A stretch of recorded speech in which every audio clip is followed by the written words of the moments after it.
Anybody who supports Russia has faced this question one way or the other. Maybe from your friends, maybe from online, maybe you just debated it with somebody. If Russia is indeed powerful, why is it taking Russia so long in Ukraine?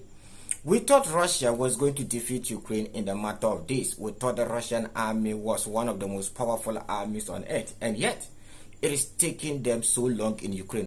Well, in this video, I am going to answer this question so that if someone asks you, you wouldn't be like, no. Guys, get yourself a cup of coffee, relax, and let me dive you guys deep. Number one, a style of warfare. The Russians prefer attrition war. They don't like maneuver warfare. If you look at the history of Russia, they fight in attrition war. What is the difference between attrition war and maneuver warfare? Maneuver warfare is a situation whereby an army fights, they fight very quick, they end the war in a short period of time.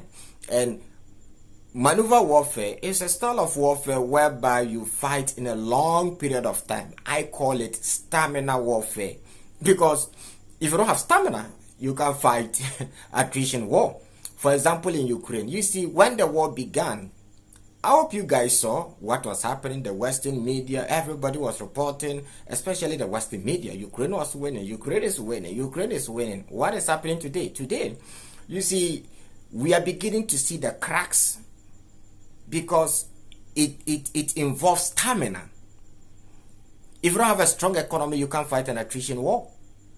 And if you look at the history of the West and America, they are not good in attrition war. For example, in Vietnam, because in the Vietnam War was an attrition war, the Americans lost. The West couldn't fight. For example, again, is in Afghanistan. The Americans went to Afghanistan for over 20 years, an attrition war, and they lost. After Second World War, almost every war the Western America has, been to, they've lost that war. That is one thing about attrition war. Economy. You see, currently, the Ukrainian economy is destroyed completely. Completely destroyed. The Russian economy is currently performing well as compared to the Ukrainian economy. And that is why I call it stamina. Stamina warfare. If you don't have stamina, you can never fight an attrition war. And I keep saying this, that attrition war is very, very dangerous. Very, very dangerous. Attrition war, if you're not careful, it would destroy your country completely, because it doesn't end quickly whereby you can rebuild your country. No, that is attrition war for you. I am also going to give you guys historical examples. Number two, let us use the Finland-Russian War for example. It is best known as the Winter War, which was fought somewhere in 1939 to 1940, the Red Army and the Finnish Army. The Russians have a history of starting wars very slow. Take the Finland War for example. When Stalin went to Finland, he started a war very slow. He went in with small amount of people, small soldiers. The Red Army that went to Finland, there were not many in the beginning. Somewhere in November 1939, I stand to be corrected, if my memory serves me right, around 1939 in November. When they went, they underestimated Finland. In fact, they went in thinking that they were going to win over Finland. But when they went in, the Finns actually fought hard. Finland surprised them. Then the Russians decided to take the whole war serious. Stalin decided to send in more men. He decided to crush the Finn army. It took them just some few months. They crushed Finland army completely within the space of 3 months. So the Russians have a history of starting wars very slow. That is who they are. Now, let me give you guys another example between Russia and Napoleon. When Napoleon first went to Russia, the Russians were relaxed. So Napoleon thought the Russians were weak. He thought he could crush the Russian army in a matter of days. Alexander the Great by then was not in rush. The Napoleon army When they first came to Moscow, what the Russians did was they decided to retreat, and they only left prisoners in the city. That was exactly what happened in Ukraine. I hope you guys remember that when the war first began, the Ukrainians were seen as heroes. They said the Ukrainians were winning the war. So when Napoleon was coming, the Russians retreat, they burn down cities, they retreat, they burn down cities. They have that history, right? These guys who basically risk everything for their survival. What makes the Russians dangerous is not their weapons, not just their weapons alone, but their momentum to fight. These guys who basically lose everything, they don't care. They don't care the amount of people who lose their lives. They don't care. They will fight. But it takes time.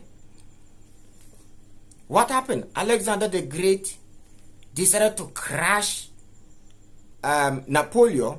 Napoleon went to Russia with one of the largest army Europe has ever seen. By the way, if you look at the Napoleon army invasion of Russia, it's just like NATO, what we see today. Napoleon didn't go to Russia alone. Napoleon went to Russia with almost the whole of Europe, the whole of Western Europe, France, Belgium, Italy, a lot of countries, just like what we see today, NATO. He sent these forces to Russia, and yet they couldn't defeat the Russian army. The Russians defeated Napoleon's army hands down. It is a fact. So this is the main reason why when you underestimate the Russian army early, it is a big mistake. Don't get it wrong. Even NATO was struggled to defeat the Russians. That is who they are. They are just like the Chinese. They are very recipient when it comes to casualties of war. These guys, check Second World War, for example. Second World War. How many Russians or the Soviets, how many of them lost their lives? According to reported figures, it's around 28 million. The Chinese were around 22, 25 million. Very recipient. In fact, more Russians lost their lives in Second World War, more than any other country you know. That is who they are. Under Catherine the Great. Catherine the Great, you can go back and check the history of Catherine the Great and the Ottoman Empire. They fought twice in Crimea. Now, the same Crimea that people are telling you guys that, oh, Crimea belongs to Ukraine, Crimea belongs to Ukraine. Catherine the Great fought with the Ottoman Empire, liberated Crimea. So Crimea has never been Ukrainian territory. Crimea has always been Russian territory. Where did Adolf Hitler invade Russia from? Hitler invaded Russia from Crimea. You can go back and check. Crimea is the first city that was attacked in Second World War. That was the first city that the Nazis invaded. When the Russians start very small, it is advisable to stop. If you don't stop, if they start to fight back, it is almost impossible for you to win. Take Second World War, for example, Hitler. When Hitler invaded Crimea, he was winning in the beginning. He invaded the Russians all the way from Crimea to Stalingrad. By the way, Stalingrad is the bloodiest battle of Second World War. When the Russians decided to fight back, it was nasty, in fact. And the Russians also have a history of burning down cities completely. I gave you guys this example. In this same video, in the beginning, I told you guys that, you see, when Napoleon invaded the Russians, they retreat, they burn down their own cities. The reason why they were burning down their cities is to avoid the Napoleon army from getting anything, right? Because they went deeper.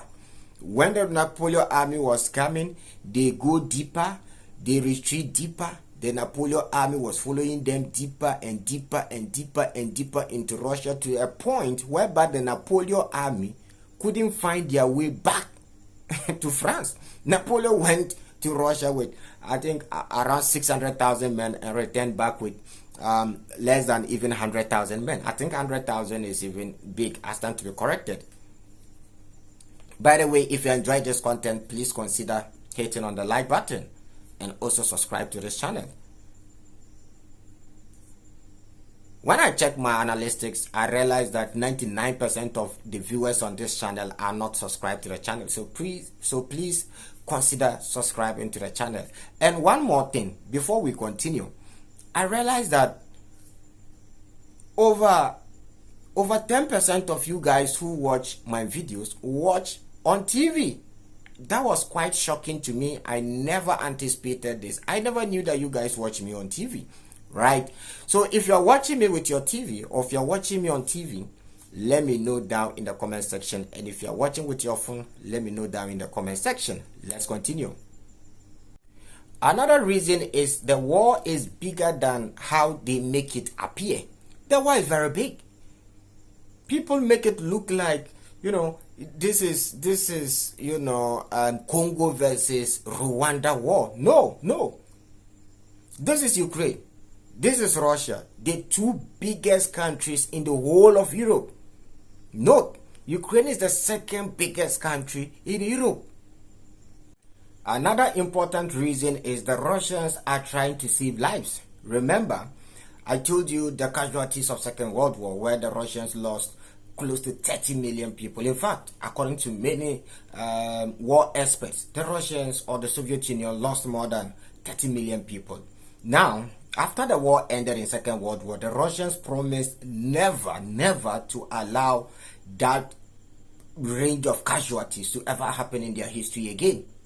Just imagine today, look at the Russian population, less than 200 million people. America have over 300 million people, and yet Russia is the biggest country on earth, and yet their population is just around 150 million.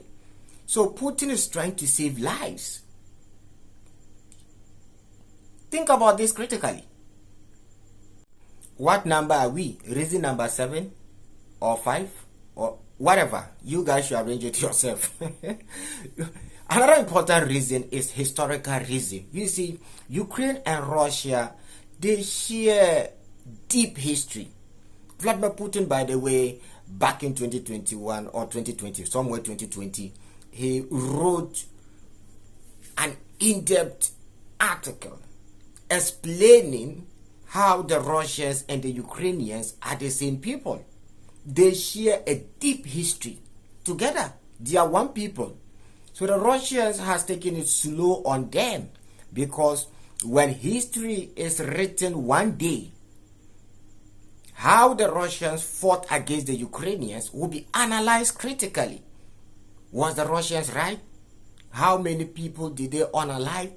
So Putin is trying to be reasonable, because he knows that one day, history will be written.